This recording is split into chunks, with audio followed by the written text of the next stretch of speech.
Good afternoon, everyone, and welcome to Trauma and Immigration, Immigration Policy Impacts of Families and Young Children, today focusing on promising practices and strategies for policy and legislation. Due to the large number of anticipated attendees, we are in broadcast mode, which means that everyone will be muted. However, we do very much value your feedback and invite you to share your thoughts, your ideas, and your questions in the chat box. In a moment, we'll open the chat box up so that everyone can see.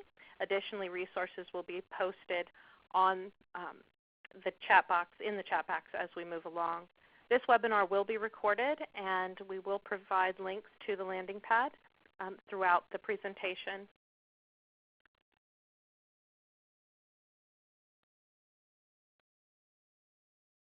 Recent changes in immigration policy are creating new and intense changes, including increased trauma for infants, toddlers, preschoolers, and their families, and the teachers and programs that work with them. With funding from the Irving Harris Foundation, the BUILD Initiative, in partnership with the Center for Law and Social Policy, has organized a series of webinars and blogs intended to help providers, state policy leaders, and advocates work most effectively in this climate. Thank you for attending this final webinar in our 4-webinar series, in which we have shared important areas for consideration in the provision of trauma-informed care as it relates to immigration and U.S. immigration policies. Today's webinar will provide an update to federal policies as well as practical steps programs can take to support vulnerable families and children and the providers who care for them. We're excited to welcome back Wendy Cervantes from CLASP, the Director of Immigration and Immigrant Families, and Rebecca Ulrich from CLASP, Policy Analyst with Child Care and Early Education. And I'm Danielle Fuentes Johnson with the BUILD Initiative as a Learning Communities Technical Specialist, and I will serve as your moderator this afternoon. A quick review of our agenda shows that we will have our welcome and review of the first 3 webinars, and then we'll invite CLASP to share an overview of children in immigrant families and immigration contexts in the U.S., action steps for early childhood programs and practitioners, action steps for children's advocates, and then we'll open it up for about 15 minutes to your questions. So please keep your questions coming throughout the session, and we'll be sure to answer as many of those as possible. As we look at quickly reviewing the first 3 webinars in our series, we see that in our first webinar, an overview of immigration policy and trauma, we learned that the vast majority of children of immigrants in the U.S.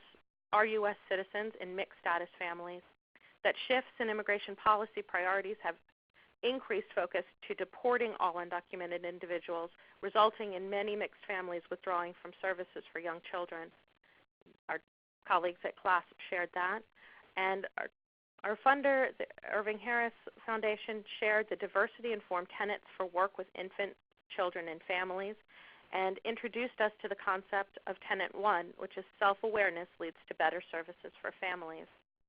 In our second webinar in the series, we were honored to have Carmen Rosa Norona and Ivis Fernandez Pastrana share with us the impacts of immigration trauma on the health and development of young children.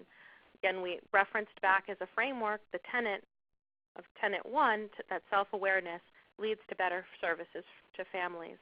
We heard a historical context for why families leave, why they migrate, and how we got to this current immigration situation. We reviewed the unique trauma experienced by young children in mixed status families, and we're given some tools and strategies to increase empowerment, hope, and healing, and some trauma and diversity-informed approaches to helping young children make sense of this trauma and loss.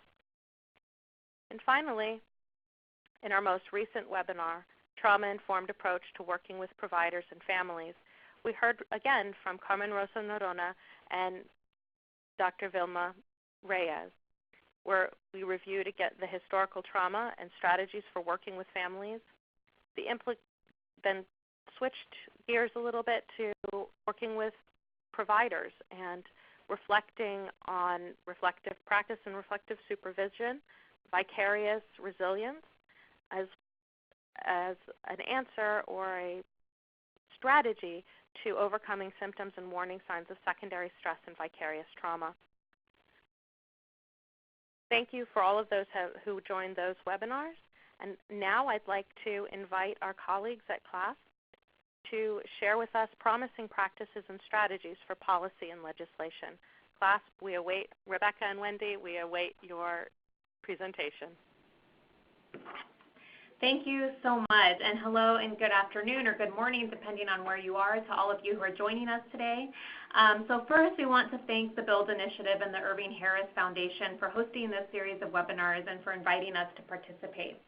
CLASP is a national, nonpartisan, anti-poverty organization with expertise across a variety of federal policy areas, such as income and work supports, job quality issues, child care and early education, and immigration policy.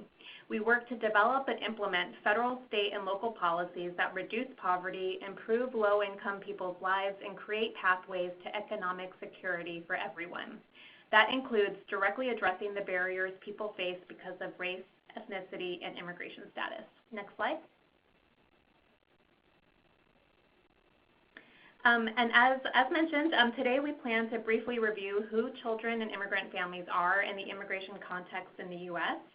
For those of you who are interested in more detail, we do encourage you to reference the first webinar in the series. We'll also highlight action steps for early childhood programs and practitioners, as well as children's advocates, and we'll also, as mentioned, have time for questions at the end. Next slide. Next slide.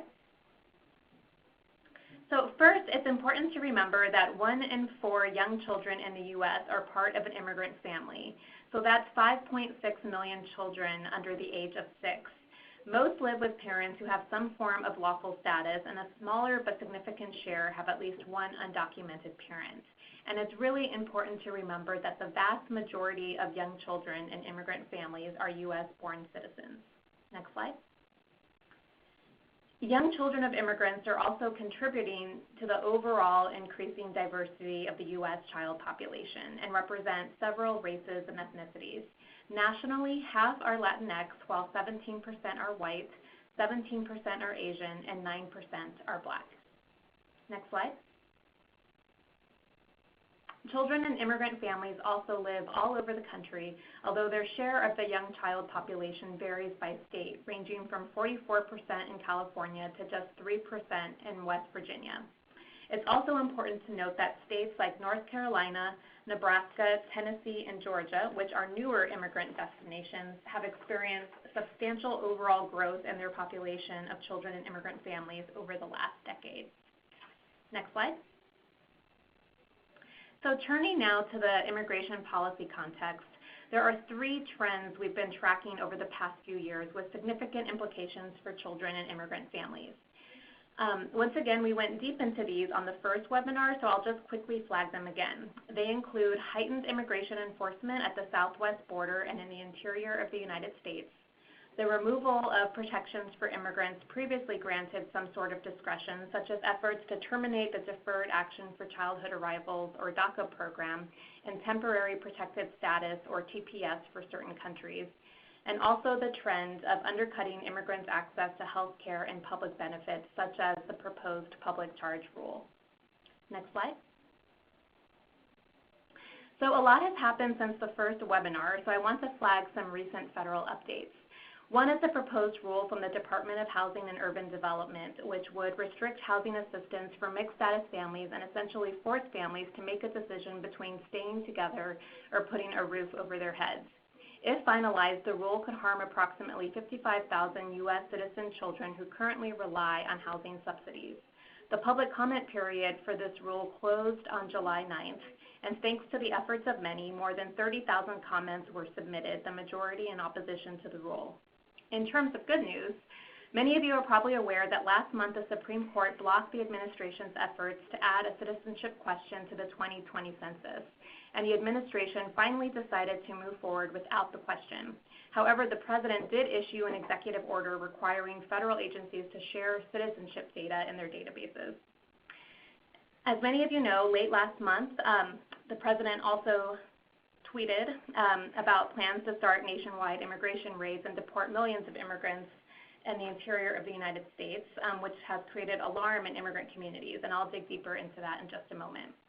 We've also seen the continuation of family separations at the border, with more than 700 cases of separation since the executive order last June ending the zero tolerance policy, as well as children subjected to deplorable detention conditions on the southwest border, as well as in other makeshift facilities in the interior. And in recent weeks, there have also been several new announcements regarding changes to refugee and asylum policy, once again in an effort to deter migration from Central America. In addition to the threat of zeroing out refugee admissions in 2020, the administration also issued a final rule that took effect last week, which would deny asylum claims from those who passed through another country en route to the United States and did not seek asylum in that country, a rule that has implications even for those already in the U.S. with outstanding asylum claims. And just today, and just this past Monday, the administration announced a new emergency rule to significantly expand a process known as expedited removal to all those in the U.S. who meet the requirements under the Immigration and Naturalization Act and who cannot prove they have been lawfully present in the U.S. for the past 2 years. The notice, which took effect yesterday, significantly expands the ability of immigration authorities to bypass immigration courts and fast-track the deportation of anyone they deem unlawfully present and cannot quickly prove their lawful status and physical presence for the past 2 years.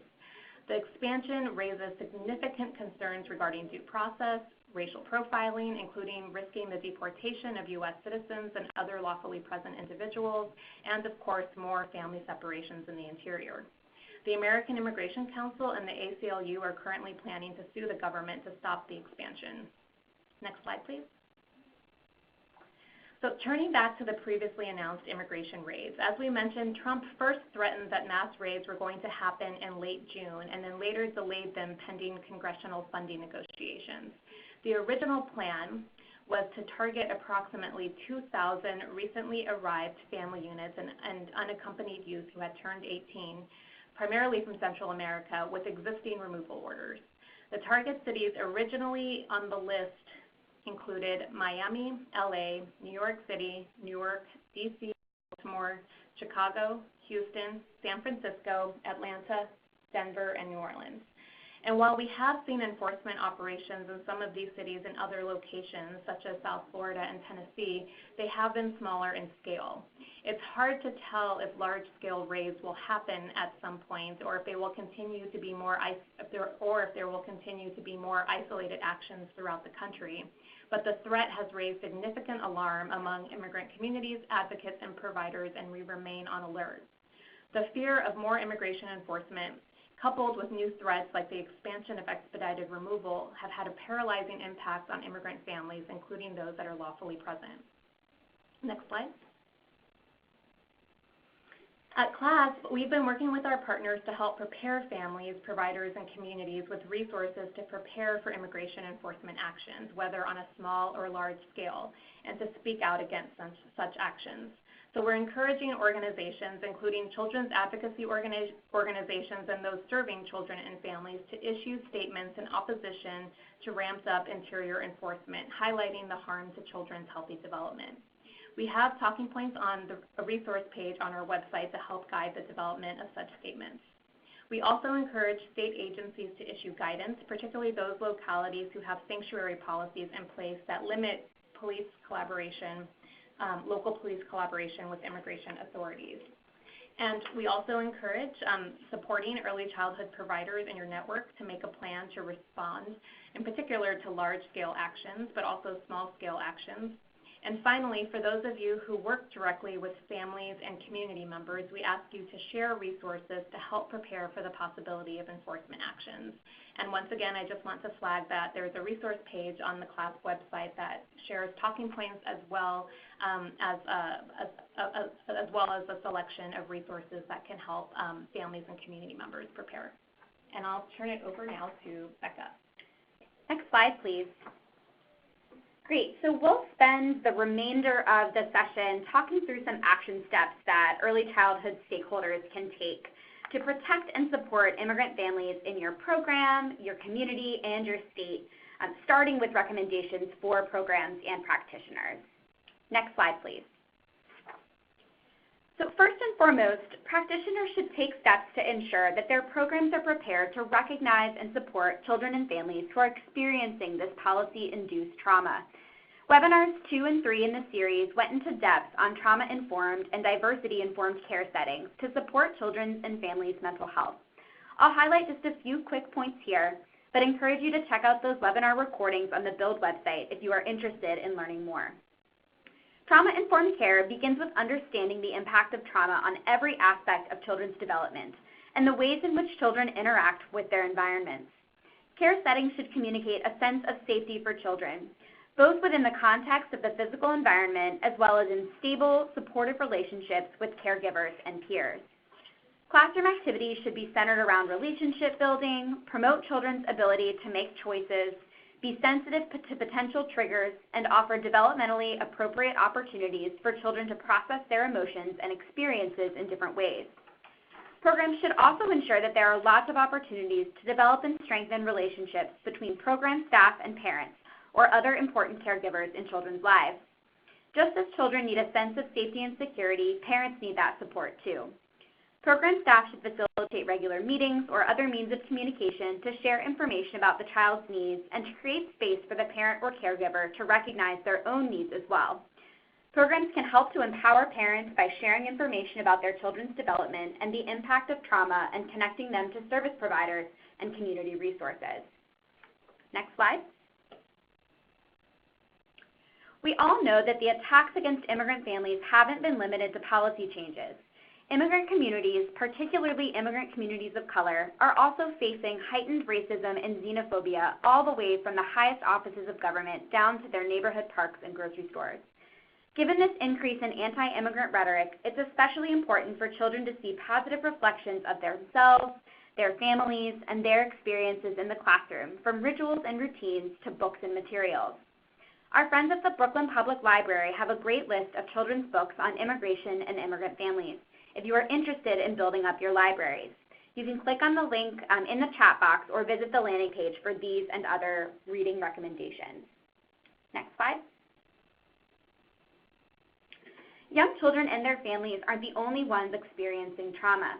Providers are affected too, some as members of immigrant families or communities who are experiencing these policy changes directly, some indirectly as they work with families. Working with young children and their families is already a demanding job, mentally, emotionally, and even physically. Staff may be under even more stress as they attempt to take on new responsibilities and support families as they navigate incredibly difficult situations. In our conversations with early childhood professionals, we heard teachers, caregivers, and home visitors voicing great emotion as they shared how demanding their jobs had become.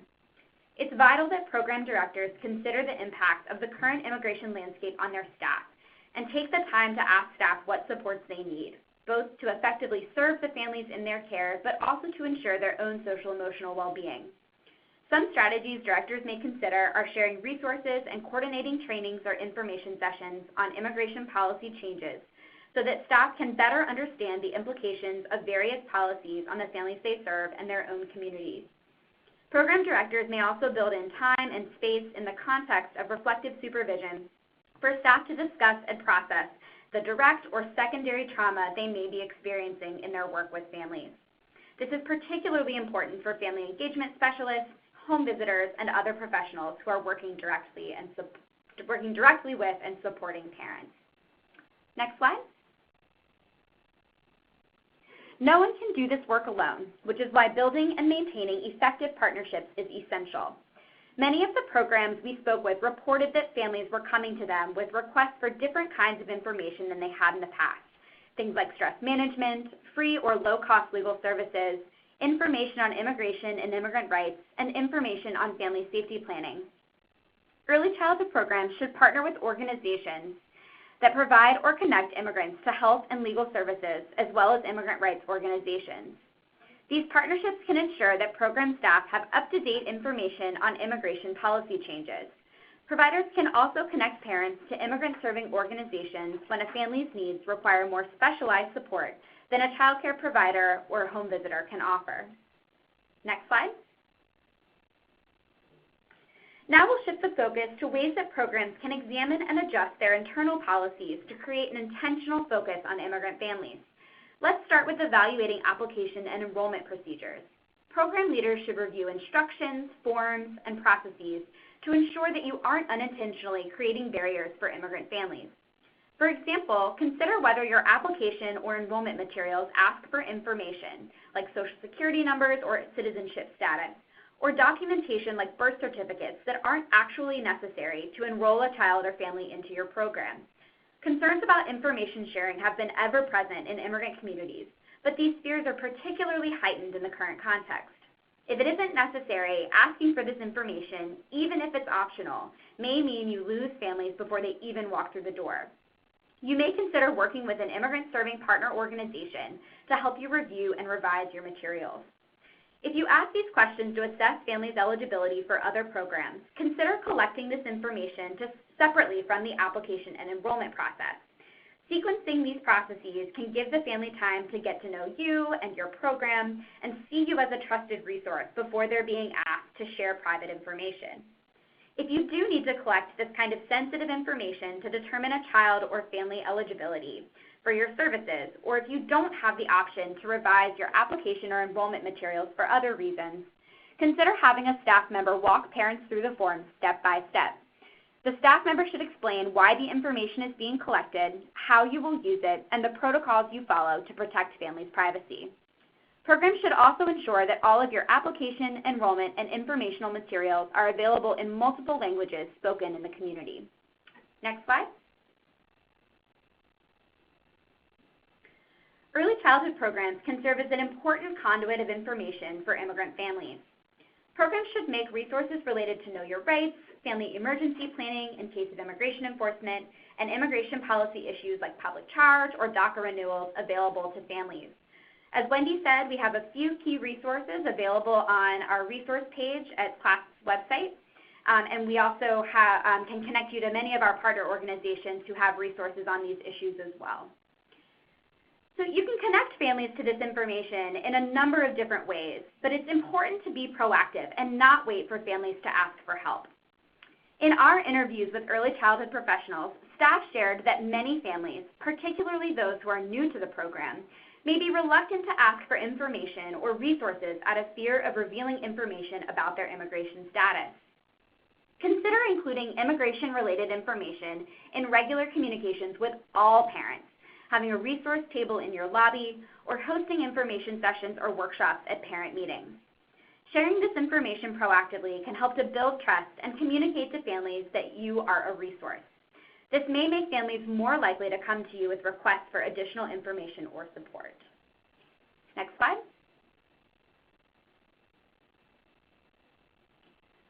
Finally, early childhood programs should know their rights in case of immigration enforcement at or near their facilities and take steps to safeguard their programs.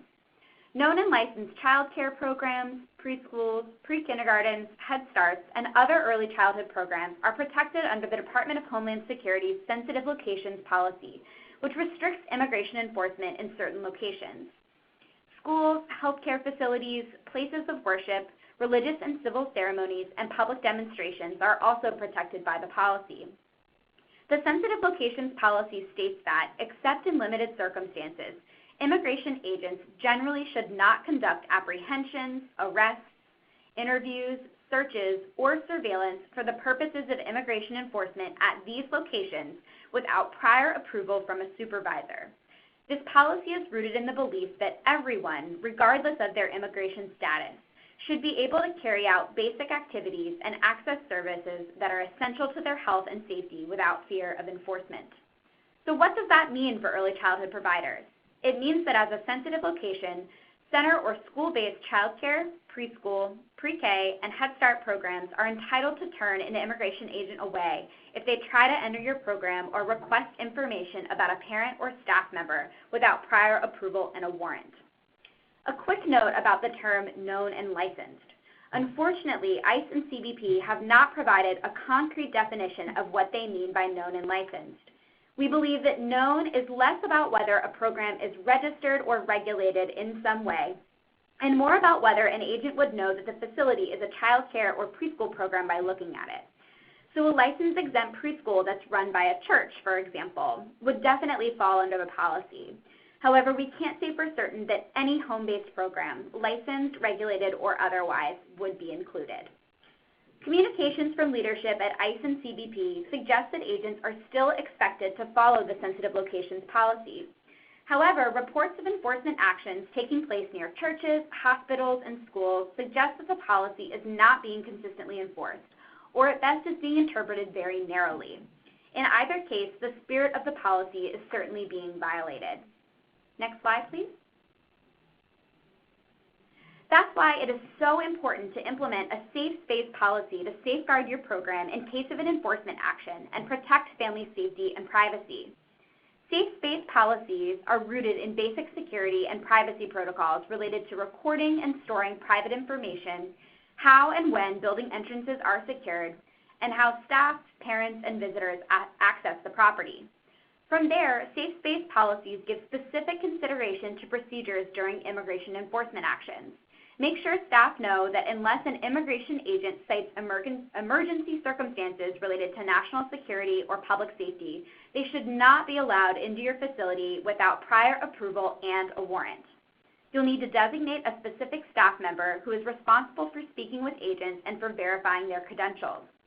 Determine whether there are other staff members, perhaps in leadership outside the center, or external partners like an immigrant rights organization that should be notified of the agent's presence. You should also consider what steps you will take to ensure that the visit causes as little disruption as possible for children. Having a plan goes a long way in ensuring that everyone is prepared. In the moment, staff should remain calm and try to avoid the possibility of children seeing or coming into contact with an agent. Have a way to notify parents of the agent's arrival and departure as well. It's important to keep in mind that agents are more likely to be near your program than they are to come and actually try to enter your facility. If staff become aware that ICE or CBP agents are in the neighborhood, you should take precautions. Bring children inside if the playground is visible from the street. Consider alerting parents and revising drop-off or pickup procedures if necessary, and contact an immigrant rights organization in your community for support. Next slide. Rebecca, we had a quick question regarding supervision in terms of, you mentioned unless they have the agents have talked to a supervisor. Can you just clarify that piece of the process from the ICE? Sure. Process? So I can't rattle off the specific title of the supervisor off the top of my head, but there is a kind of specific supervisory level authorizing agent within ICE or within CBP who would need to have given approval in order for the agent to be able to access the property. Thank you for clarifying In most that. cases, it's the local ICE field director, but there can also be someone above that individual from headquarters. Thank you. Sure. So CLASP released a guide to creating safe space policies back in April, and we also have a one-page fact sheet on the sensitive locations policy for early childhood programs and parents. You can find both of these resources on our website and on the landing pad as well. If you're interested in developing a safe space policy of your own, or if you have questions about sensitive locations and safe spaces, we are available to provide technical assistance. You can reach out to me at the email address on the slide for more information. And now I will turn it back over to Wendy.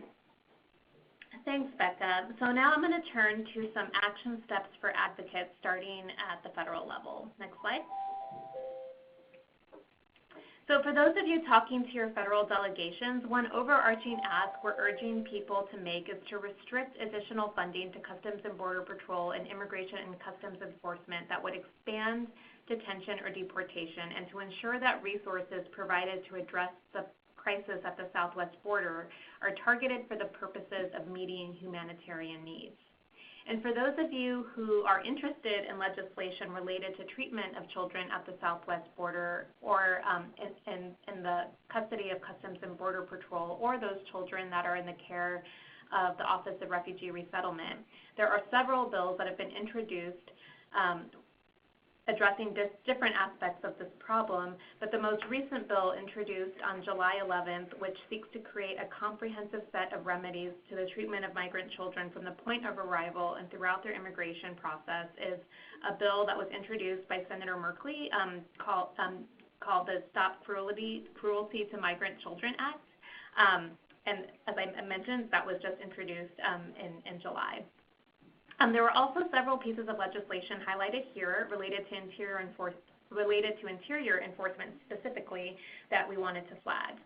This includes the Protecting Sensitive Locations Act, which has been introduced in both the House and the Senate and codifies and expands upon current guidance, which Becca highlighted earlier, which restricts immigration enforcement in key locations. Another bill is the Humane Enforcement and Legal Protections or Help for Separated Children Act, which was introduced in the House last month, which mitigates harm to children whose parents are detained or deported by interior immigration enforcement actions, including requirements for sensitivity training for all agents who come into contact with children during enforcement actions.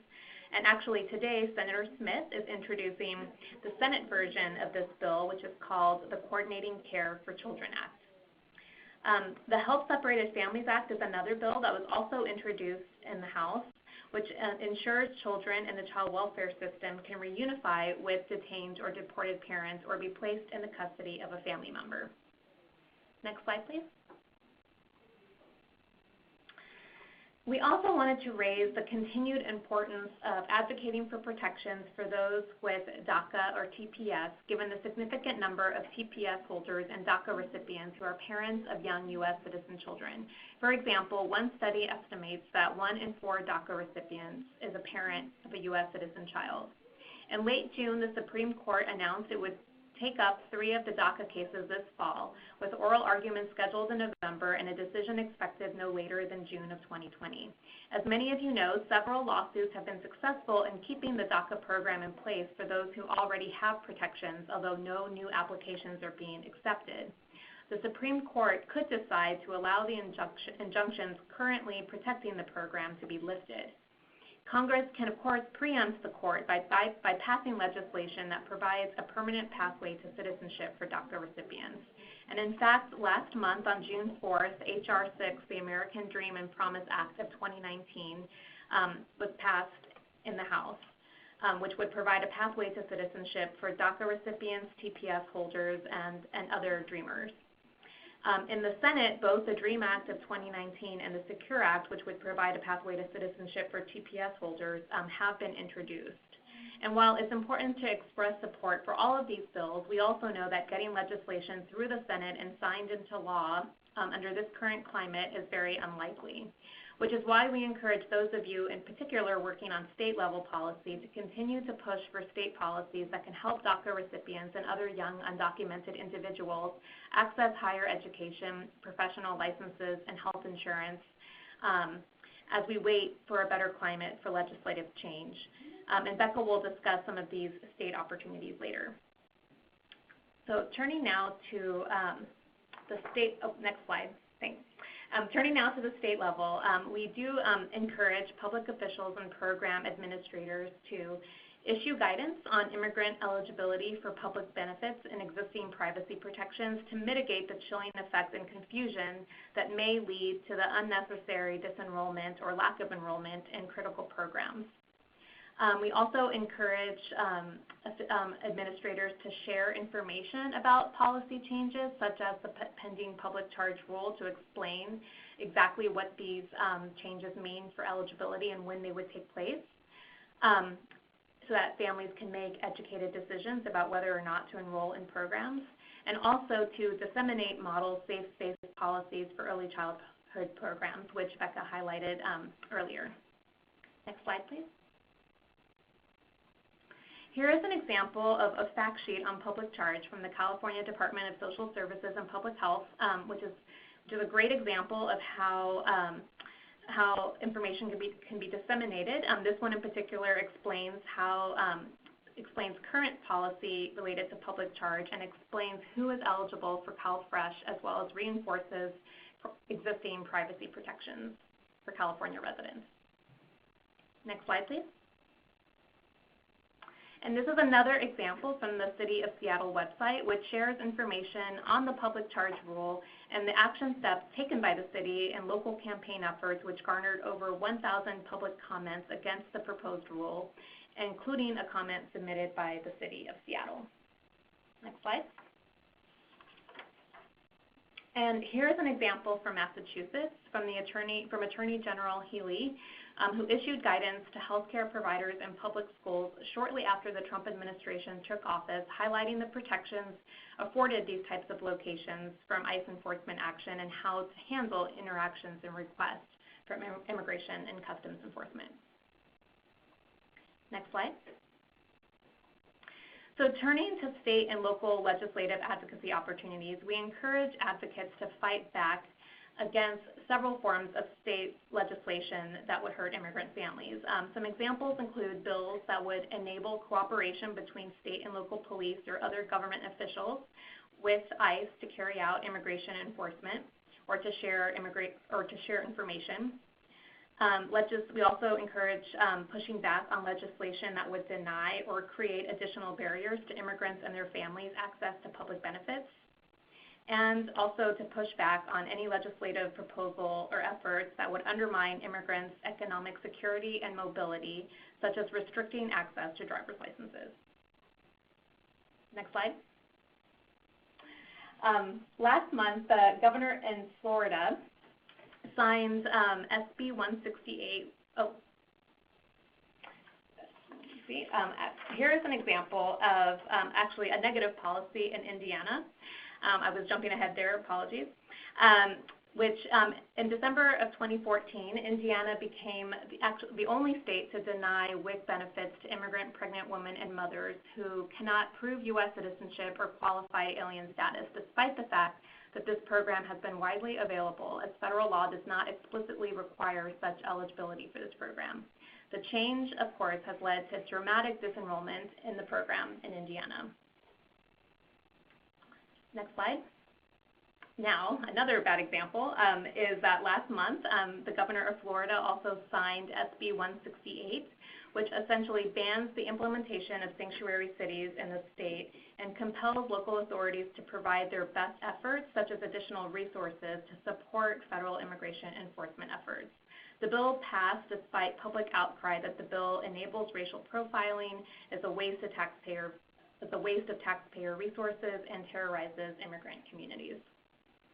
Next slide.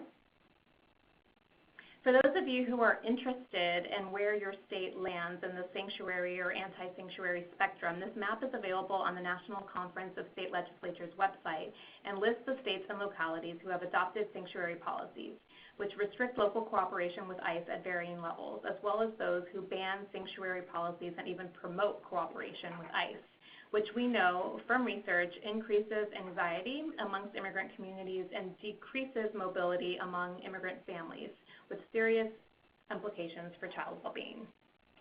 And with that, I'll stop with the bad news and turn it over to Becca to talk about some positive state legislative advocacy opportunities. Next slide, please. So it's also really important for early childhood stakeholders to throw their support behind and engage in advocacy efforts around state and local policies that are really supportive of immigrant families. So some of these are really just kind of the reverse of the examples that Wendy was sharing. In particular, I want to call out state policies that will reduce the likelihood that interactions with state or local law enforcement will lead to immigration consequences. Those kinds of policies are especially important in the immediate future, given the current administration's focus on immigration detention and deportation.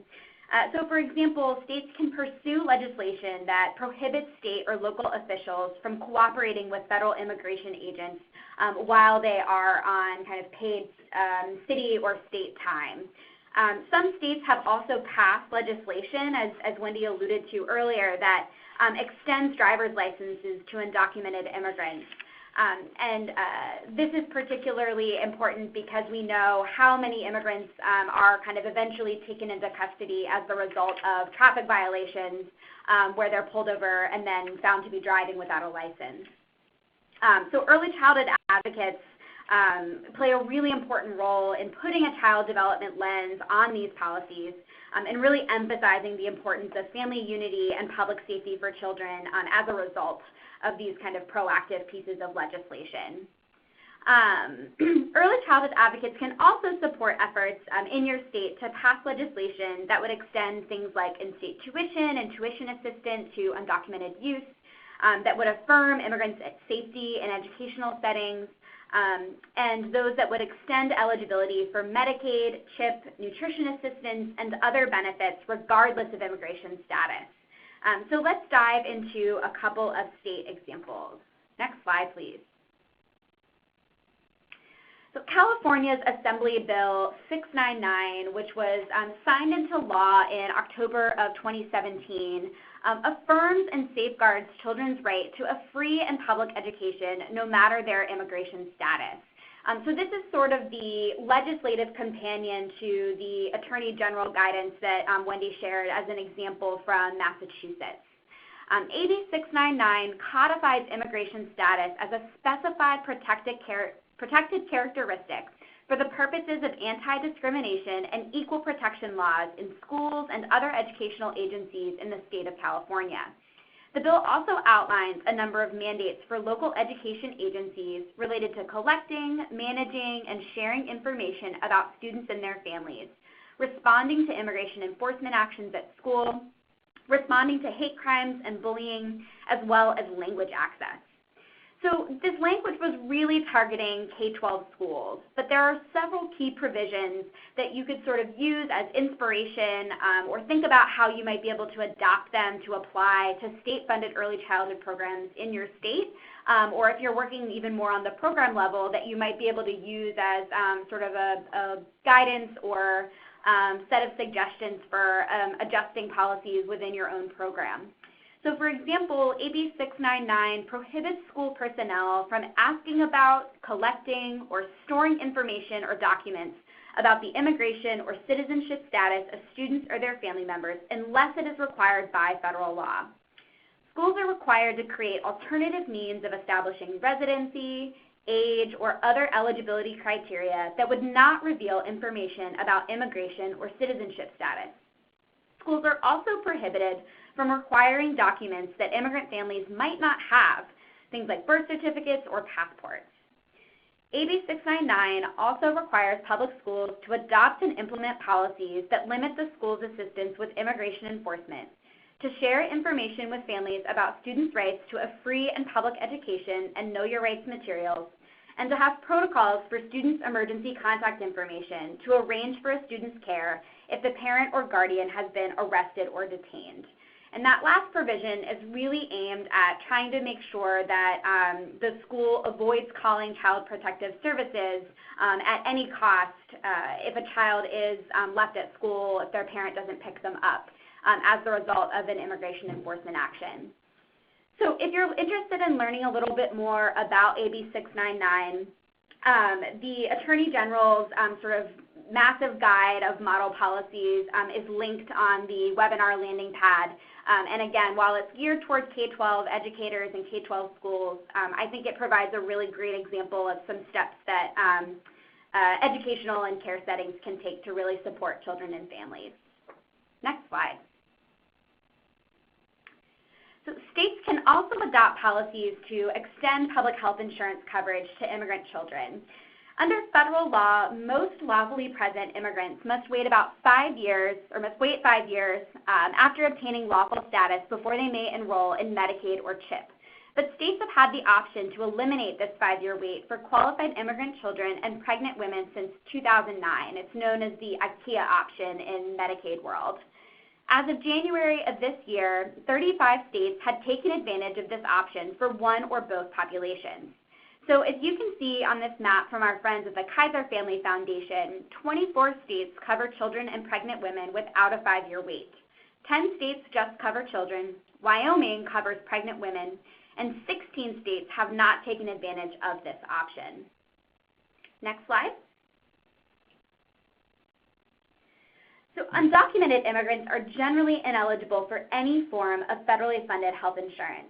But in recent years, a few states, including Washington, D.C., have elected to use state funds to provide health insurance coverage to Medicaid-eligible children regardless of their immigration status. Similar campaigns are ramping up in other states, including Utah and Pennsylvania. Extending health coverage to all children is an important milestone, and we encourage early childhood advocates to get engaged in efforts to cover all kids. But one thing Medicaid expansion has taught us is that when parents are eligible for and enroll in health insurance, children are more likely to be covered too. And with parents' health and well-being inextricably linked to that of their children, it's not enough to expand coverage to immigrant children and leave their parents behind. Looking ahead, it's really important for us to consider opportunities to rally around inclusive proposals that truly provide coverage for all, including undocumented parents, youth, and children. So recently, we have been seeing some state and local leaders who have moved toward more inclusive proposals. For example, on his first day in office, Governor Gavin Newsom proposed a budget that would make California the first state to provide coverage to undocumented young adults through its Medicaid program. And the following day, New York City Mayor Bill de Blasio announced that an even more ambitious program that would provide access to health care for all city residents, including hundreds of thousands of undocumented residents who currently lack health insurance. So again, we know how important parents are to the health and well-being of young children. And so any effort that is going to extend health care coverage to parents is a really important initiative for early childhood folks to get behind. Next slide. So we know from decades of developmental research what children need to thrive. Children need loving and stable caregivers, a safe place to live, plenty of nutritious food to eat, high-quality childcare and early education opportunities, and economically stable families that have the financial resources to make ends meet. There should be no doubt that immigration policy is a children's issue, because any policy that threatens to separate children from their parents, that limits their access to healthy food, medical care, and safe and stable housing, puts undue stress on their mental health and that of their caregivers, and undermines their family's economic security, is going to have long-term consequences for their health and well-being. What's more, we know that children are not experiencing these policy changes or their consequences in isolation. Child development research is clear that the harm children face is cumulative, and that experiencing multiple types of hardship is far more harmful to young children's long-term development than simply adding up the effects of each individual risk factor.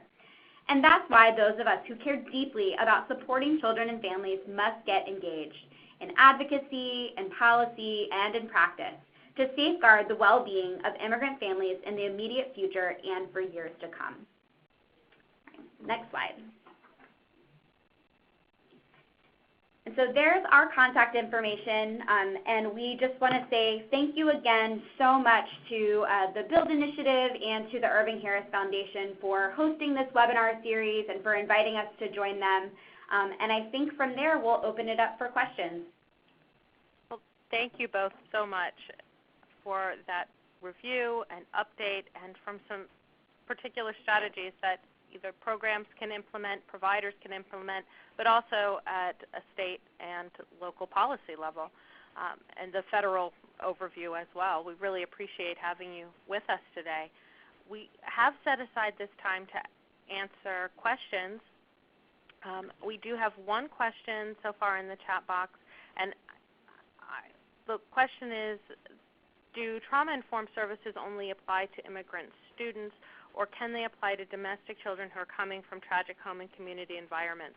We actually covered this on our second webinar, and we'll post a link to the landing pad where we discuss how trauma-informed care can really be beneficial for all students, but we discuss the particular and very unique stressors and trauma that children in mixed status families experience.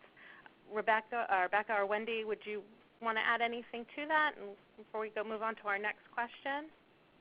Sure. I'll just say something really quickly, which is that while the source of the trauma is going to be a little bit different, and of course the way that children and families are kind of responding to that traumatic experience is going to vary a little bit. In general, we do know a good bit about what it looks like, what kinds of behaviors, what kinds of changes are indicative of a traumatic experience or of traumatic stress. And so while the kind of, again, then the specific response, the specific needs, the specific connections that we might need to make for families in the aftermath of that experience are going to vary depending on what happened. The kind of general strategies, the general approaches that we're using are really broadly applicable and arguably good for kids no matter what. Thank you. We do have a few more questions are coming in. Please keep them coming. We want to get to as many as we can today. We have a few regarding children whose parents have been detained. And so children in early childhood programs may not be released to unauthorized adults.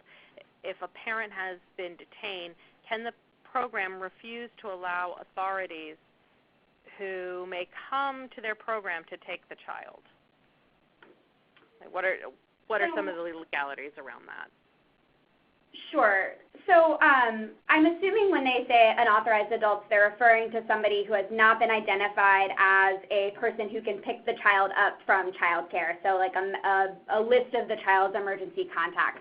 I certainly, one kind of initial response to that is that it's a great idea to gather a long list of emergency contacts. So, make sure that you have folks that you can contact who are not one or both of the parents or legal guardians for the child, but friends, neighbors, extended family, if the family has them, that they're comfortable having the child released to, because certainly in this circumstance there could be instances in which the parent is unavailable, both parents are unavailable, but that could happen in other circumstances as well. So keep those emergency contact lists long and up to date.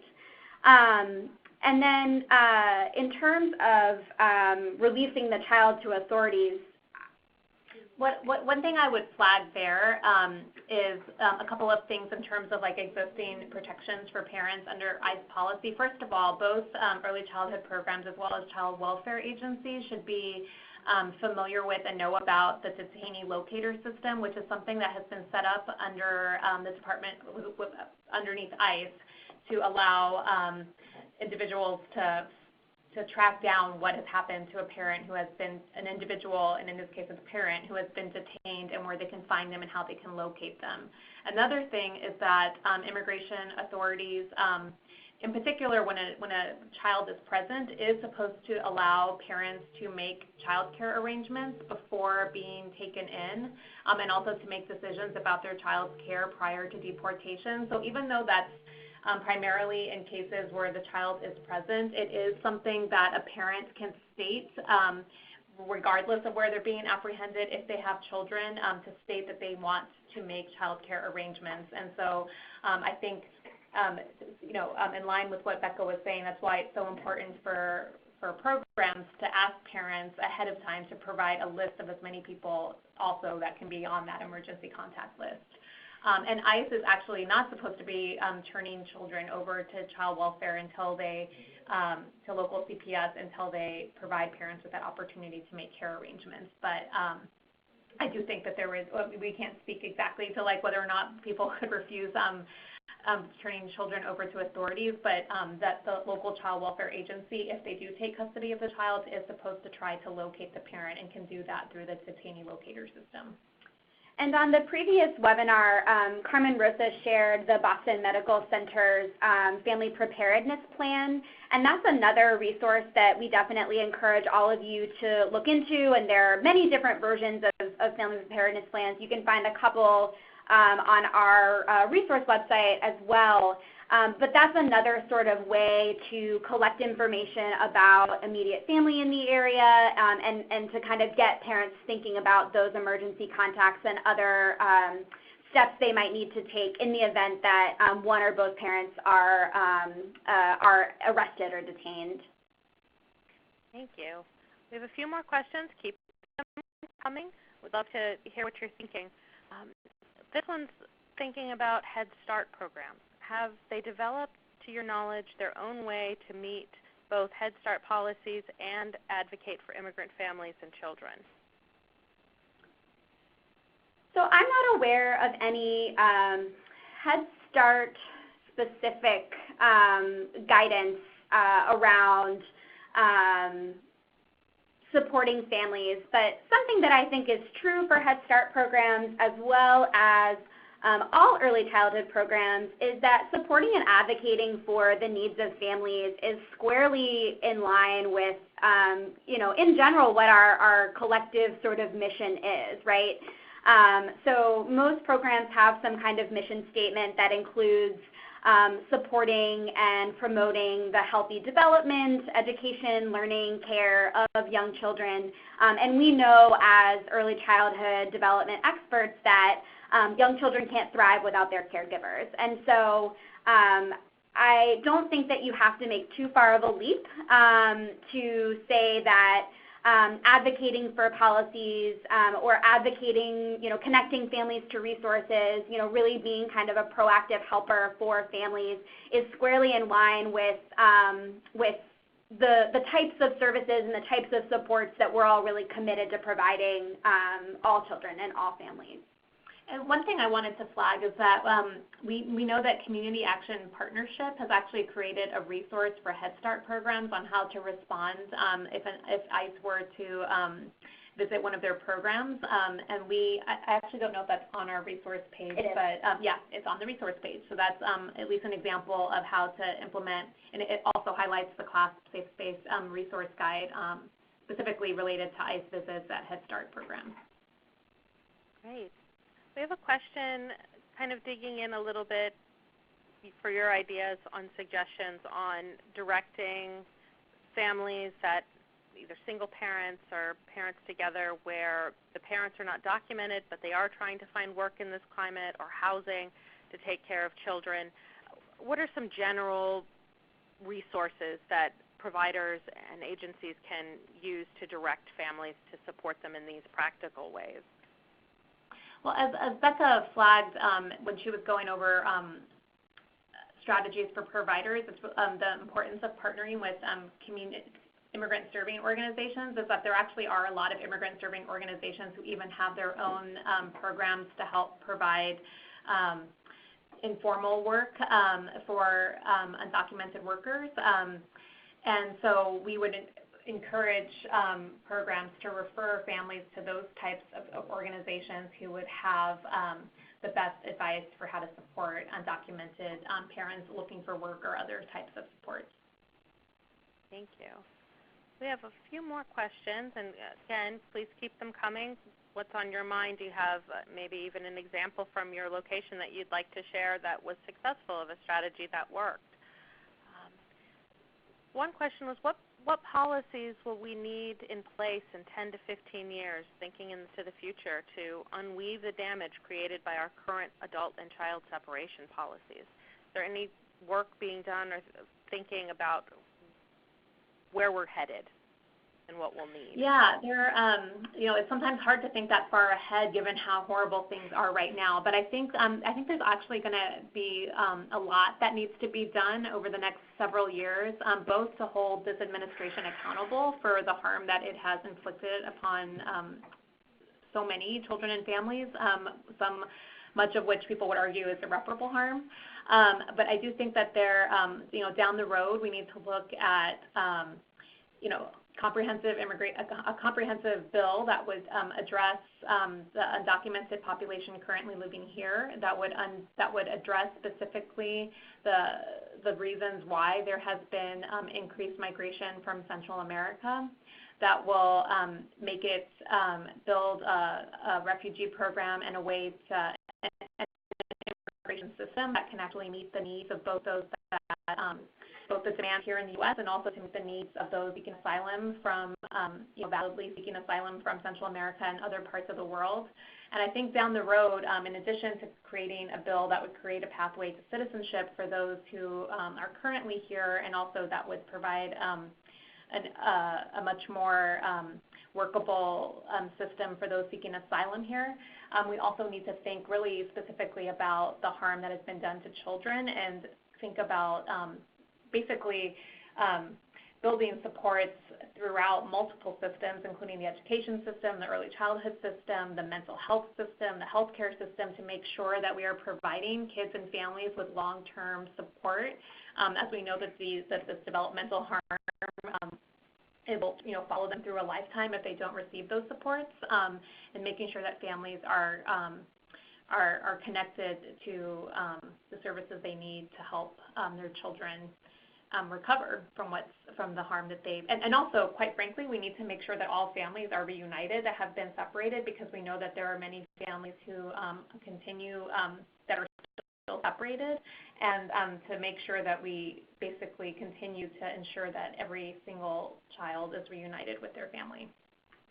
And then I would also add, sort of to just piggyback off of what Wendy shared, that this sort of, again, on the sort of social service and educational service side of things, this goes back to some of those things that we were pointing to earlier in the presentation about making sure that immigration status is not a barrier to accessing whatever support or service that families need in order for parents and for children to thrive, and that means breaking down barriers to health insurance. That means really expanding the infrastructure around mental health in this country, and that's true for everyone.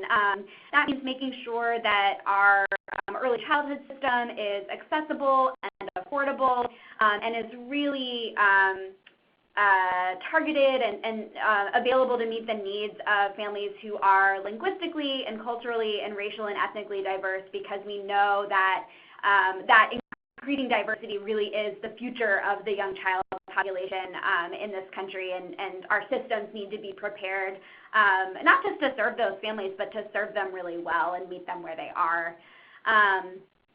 I would also say that we are encouraging and really hopeful that we can continue to engage early childhood advocates in conversations around policies to make sure that we are not imposing harm on kids and immigrant families, because we think that your engagement, your child development expertise is truly essential, and we need to stop thinking about people as these kind of isolated individuals who and really recognize the broader impacts that this harm is imposing on families and children and communities more broadly.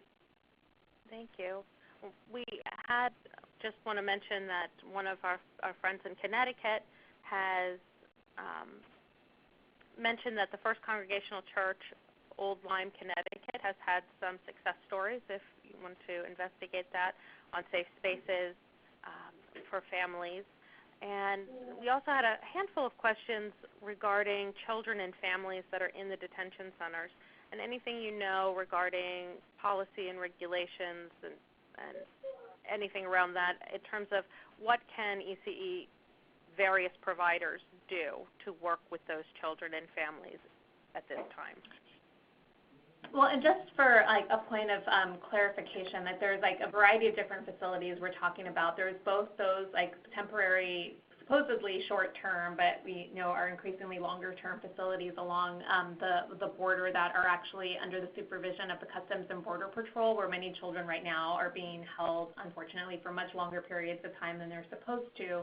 And then there's other facilities throughout the country. There are family detention centers, which are also under the authority of Immigration and Customs Enforcement, and are housing family units, usually mothers and children. And there's 4 detention centers right now throughout there's 3 family detention centers currently in the U.S., including one in Dilley, which is the largest family detention center. And then we have, there are facilities under the supervision of the Office of Refugee Resettlement that house unaccompanied children.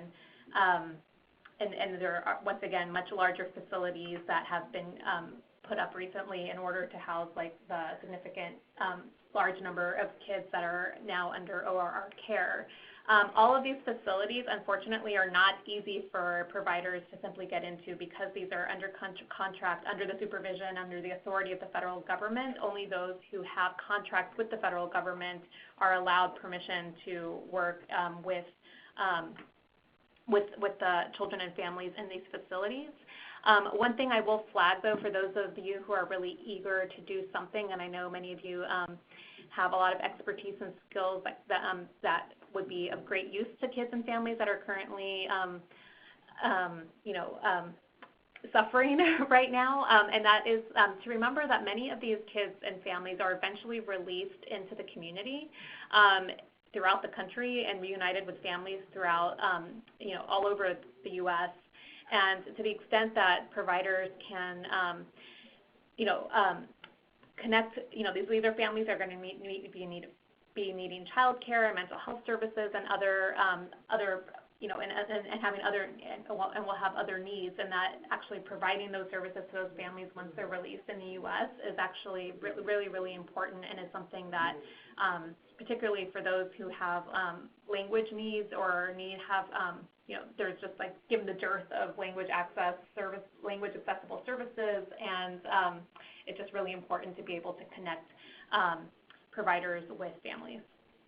And then I would also just say really quickly that for those of you who are kind of direct practitioners, particularly for those of you who have expertise in mental health, that it's not just children and parents who are being separated at the border. Children and parents are being separated in our own backyards every day. And so if you are interested and available in particularly if you are bilingual and interested in providing some supports and services to families who are being affected by interior enforcement, that's also a really important need and a huge gap in terms of the sort of like rapid response and like supports that are available to families who are dealing with these issues every day.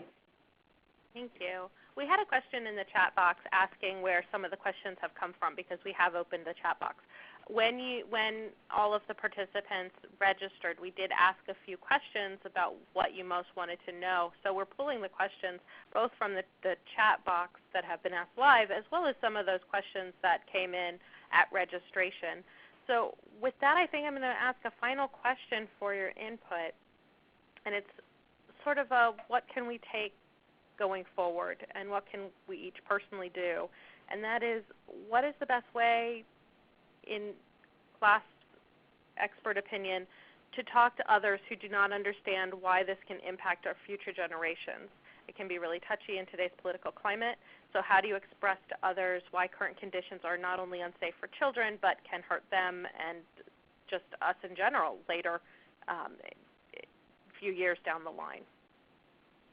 Well, I actually think that early childhood stakeholders have a really important role to play in changing the minds of those who may not think that this is a bigger problem, and that goes beyond those children that are directly impacted, because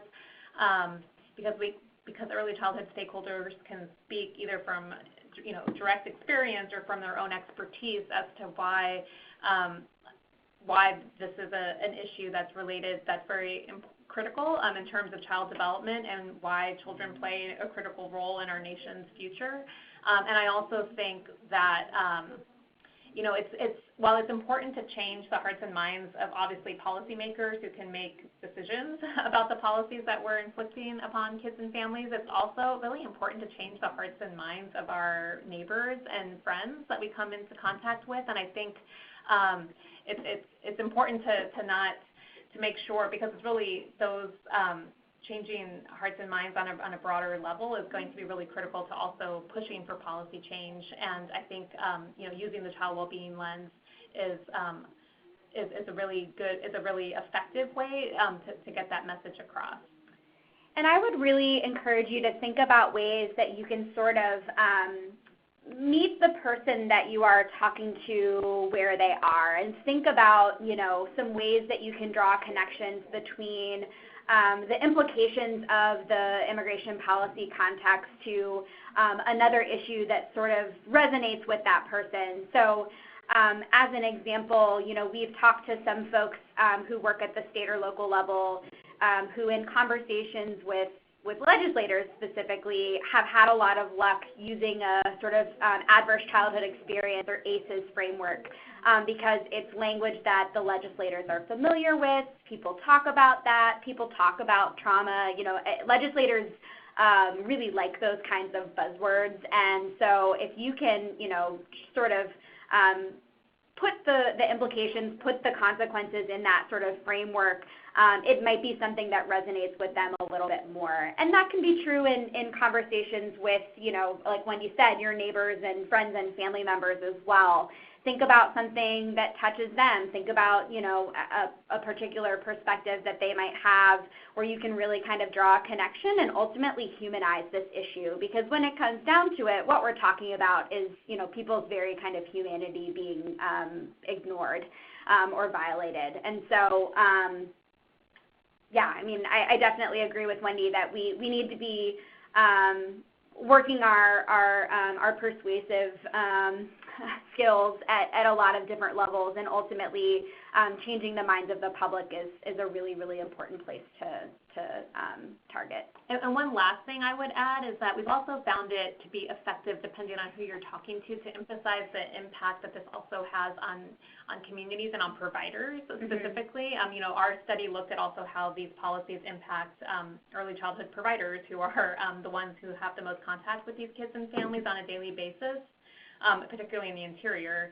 And I think it's important to emphasize that we're actually making it harder for early childhood providers, teachers, and medical professionals to do their job, given the increased anxiety and other consequences that harsh immigration policies are inflicting on immigrant families. Thank you so much. I'd like to give you both the opportunity before we move to closing for any last thoughts or anything that came to mind as we were moving through. I think I'll just once again reiterate our thanks both to, again, the folks at the Build Initiative for hosting us, as well as for those of you who took the time to join the webinar and ask your questions this afternoon or this morning, depending on where you are.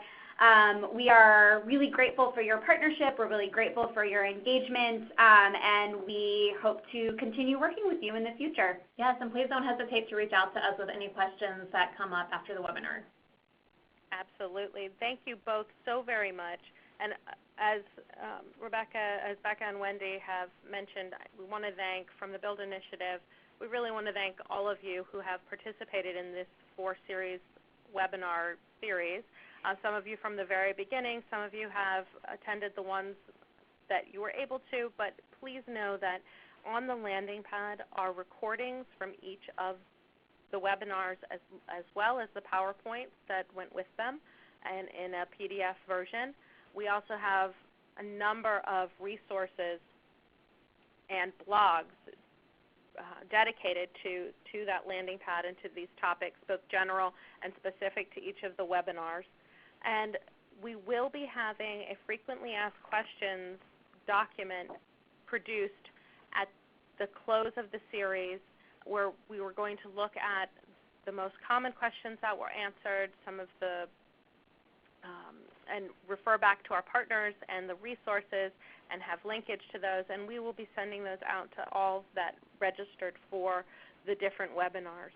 So thank you so much. If you have any questions that you did not have answered, whether it was in this webinar or in the series, I'll leave the chat box open in a minute, for a few minutes as we close the webinar to capture those. You'll also have a quick survey at the end, and we'll send out a survey in the next couple of hours to capture your thoughts on today's presentation. So once again, we want to thank our partners at CLASP, and we want to thank our funders, the Irving Harris Foundation, and our former speakers, Carmen Rosa Norona, Yves Fernandez Pastrana, and Dr. Vilma Reyes. Thank you all so much for your time and all you do on behalf of our most vulnerable children and families.